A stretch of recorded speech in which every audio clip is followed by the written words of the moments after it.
Welcome back to another episode of the Association Spotlight Series. I'm your host, Lake Morehouse. Today, joined by a very special guest, Dr. Stephen Loyd. It's been a long time coming. I know you're a busy man. Thanks so much for finally we got a hold of you, and we were able to track you down. Thanks for having me, Lake. I look forward to it. Oh, yeah. We appreciate it. We're super excited about kind of talking to you about your journey here. And for a lot of the folks know your story, know a lot about you. You just got to West Virginia. Was it August 24? All right, it is. It's coming up, I guess, on about a year and a half, right after the first of the year. And so I've learned a ton about the state. I've seen every inch of it. Oh, man. I always laugh when people tell me how small it is. I say drive across it because it is not small landmass-wise for sure. No. But really, in all honesty, Lake, I've fallen in love with the community and the people. It's a special place, no doubt. Yeah, absolutely. Well, it's great. I know it's probably been a hit the ground running type since you've got here. It's probably seems like it's flying by. If you could maybe just tell us a little bit about your backstory, kind of how you got here, leading up to it, and your background a little bit. It's interesting because my life is kind of coming full circle. But I spent about every summer of my life growing up as a kid in Jefferson County, West Virginia, Harpers Ferry. Oh, yeah. My uncle worked for the Army Map Service in D.C. and I don't know about how other country folk do it, but I'm a country dude and grew up in Appalachia in Northeast Tennessee. And when we went on vacation, we stayed with family members, right? I mean, it's what you did. Exactly. I didn't stay at a hotel. And so, I had ties to the state of West Virginia. My father-in-law is from Moorfield. Okay. And, he's always loved West Virginia. And so I had some ties to it and been here numerous times, but really, I was involved in a Hulu series, Dopesick, which, probably people have heard of. Mm-hmm. And it did very well. The doctor in it, Michael Keaton, was based on me. Sure. Yep. And so we had an event at the White House in D.C. around that. And there was a doctor there who was also a state senator from West Virginia. And he was a Senate Majority Leader at the time, Tom Takuba. Of course, yep. Well, Dr. Takuba and I have a history because he did his fellowship in pulmonary and critical care medicine at East Tennessee State University, where I was a professor and actually the chief of medicine. So Dr. Takuba was one of our fellows. Wow. And so I knew Tom from back then, loved him then. Tom was just everything you want as a doctor. And so we reconnected. His daughters liked the series and all that. And then Tom and I started talking about West Virginia and the work that was going on here. And he had me come up during interims in March, or not March, but May of that year. And I think that was probably 2023, somewhere in there. Yeah. And, I came up and talked to our legislators that day at Marshall. And, one thing led to another. And I actually wound up here, August a year later. Yeah, that's crazy. And it's what has it been like so far since you've been in the role for, almost over a year now, but I've loved it. Loved it. It's a weird thing because we were talking about before we got started. What were your expectations, and then what'd you see? Sure. And so I tell people this, and this is not a knock on anybody in the state. This is a knock on Steve Loyd. I came here in this landscape because West Virginia has been hit so hard. Right. Of thinking this was a barren wasteland. Yep. What are you people doing? Right. Yep. And that's what I get for thinking out loud, stick my foot in my mouth, because when I got here, I found the most complete recovery-oriented system of care that I've seen. And I've worked in multiple states. I've worked on a national scale. Yep. And I can tell you, my home state of Tennessee, when I go back there now, I'm telling them all the time, West Virginia is 5 to 7 years ahead of where we are. And that is a fact. Wow. And I can for sure prove it. And so what I found was the most dedicated bunch of professionals that I've ever worked with in my life.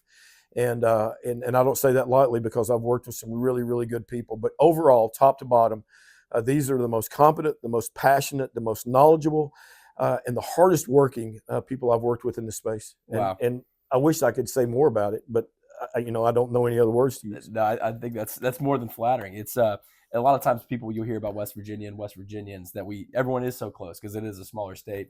And it might just sound like a stereotype, but there is a serious kinship here when you have to experience it and meet the people. And everyone does look out for each other and care about each other. And it seems like that's starting to kind of resonate with you a bit. It is. And one of the things that I hope the citizens of this state see that. Sometimes when you grow up in it and it's your culture, you take it for granted. And like I said, my home is still in Nashville. Sure. Nobody is from Nashville. Everybody is from somewhere else. Yep, right? Exactly. You come to West Virginia. I just left the office of our Attorney General, J.B. McCuskey, who I love. Yep. J.B. is about 10 generations deep in West Virginia. Yep. And I always laugh every time I get to talk to him or Josh Barker or people that I work with. You go into a community, they know 3 generations of people right off that, and they go back and give you the history. Oh yeah. And I know nothing about West Virginia politics, and I hear stories of Earl Ray Tomlin, and they have been around forever. Oh yeah. And they're embedded in these communities. And we'll talk about this a little bit, but the opposite of addiction is not recovery; it's community and relationship. Mm-hmm. And West Virginia is so poised to take advantage of that community aspect because, frankly, it just doesn't exist in other places. And I love Nashville. There's nothing wrong with Nashville. Sure. There's not the sense of community here in Nashville like there is, in basically every place I've been in West Virginia, from Charleston to Morgantown to Wheeling, Weirton, the Eastern Panhandle, Moorfield, right? I got to visit my father-in-law's hometown. We did a town hall there. Yep. It's really amazing. And it's an asset that you can't go out and buy. Right. And you really can't legislate that one either. Mm-hmm. And so it's one of the biggest things that I think we have going for us here. Yeah, absolutely. It's a strength as well. There's no question. We kind of parlay that into that a bit. What do you the current treatment landscape in West Virginia? What do you see, and what have you learned? What are some things on the horizon that folks might need to know about? So the goal here, and I said this on my first day on the job when I got here back in August of whatever year it was, 2024. And before I even went to my office, I had to go before the legislature. And in all honesty, I got dressed in the parking lot of the Capitol. Right. And I walked in there and said, what are we looking to do here? Basically, was my job. And I said, we're looking to build a system of care that no matter where you touch this thing, you get the help that's right for you. Yep. That's the 35,000 foot view of it. Yep. And so we have more components of that system in West Virginia than any place that I've seen. Our bordering states, probably Kentucky and Virginia, close. Yep. Rest of them not. And that's not knocks on them. It's just is what it is. And so we've got these components that are already in place, and programs that are showing tremendous returns on our investment.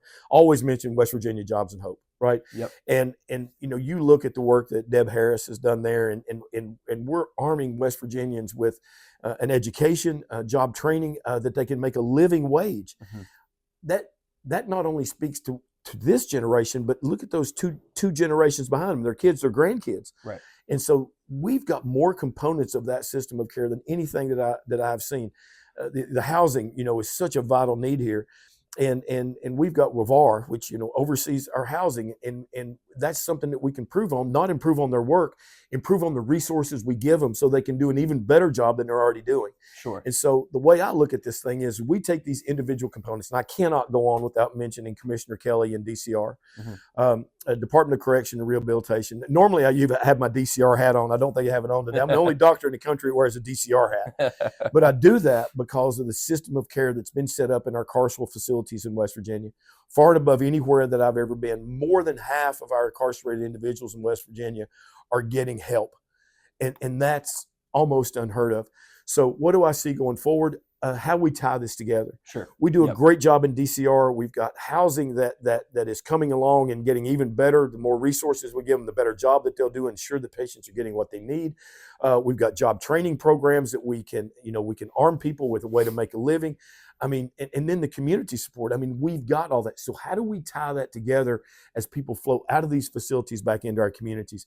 And I think that's the challenge. And I think we've got a roadmap for that. Matter of fact, tomorrow we've got a meeting of our Governor's Council, our chair of our Governor's Council, and that dedicated group of people I told you about. I'll be with all of them as we lay out our roadmap for 2026. That's great. Yeah, that's exciting stuff. And is there, kind of going off that again as well, is there anything you're hoping to look forward to, of some focus maybe in the upcoming legislative session? I know it's always, it's hard to predict. A lot of things pop up, a lot of bills happen, a lot don't happen. Is there anything maybe a general areas of focus or some things you'd like to kind of see come out of it this year? I would like to see our legislators listen to the most awesome group of people that I've ever worked with. We have a roadmap. I didn't build it. I didn't build anything that's here. Yep. I get people call me all the time because our overdose death rate is falling off a cliff. It's improved by about 41% year over year. Phenomenal. Yep. They're saying, Steve, you got things turned around up there. I laugh out loud. I had no part of any of that. That system that you're seeing these results of were built by the people who are here now, who were here before me. I didn't do any of that. And so these folks know what they're talking about. And so I would ask our legislators to take the input and put into action the input you're getting from our experts around the state of West Virginia. We don't need to regress. We don't need to go back the old way it was. You cannot arrest your way out of this. Every law enforcement officer in the United States knows that, although law enforcement is a very crucial component of this. Of course. Very crucial and very valuable partners. But we have to work together in order to get where we need to be. And so I'd ask our legislators to take action on the things that are going to move us forward. And we have a really good idea of what those are. Yeah, absolutely. One question we always ask our guests here: what is some of the things that you find that have just made you love behavioral health so much? The things that make you smile the most, or over you've had a long career, of course, but what are the things that always kind of give you a twinkle in your eye, if you will? My own life. In all honesty, Lake, I was never that interested in behavioral health, if I'm completely honest. Okay. Until I ran into issues with it myself. And as I stepped into that system, and I wasn't a kid, I was a doctor when I had those issues, struggling with substance use. Got addicted to OxyContin and Xanax, 20 plus years ago. I've been in recovery 21 years now. Congratulations. And then, thank you. Yep. Thank you. A lot of great people around me, of course. Which is always going to be the story. When you see somebody in recovery, it's because of the people around them. I call it a turtle on a fence post. You see a turtle on a fence post, it damn sure didn't get there by itself. Yep. So, you think of people in recovery the same way. But for me, loving this field like I do is because I see the difference it made in my life. Right. And I stepped into a system of care for doctors, and it was really good, because I cost too much money to have to reproduce. And so I'm in my early 30s, and I've got 30 years of working life ahead of me. So it's better to invest the money to get me better and put me back in my job than it is to kick me to the curb and build a new me. Exactly. And I saw that, and I also saw the disparities in care between what I got and what others get.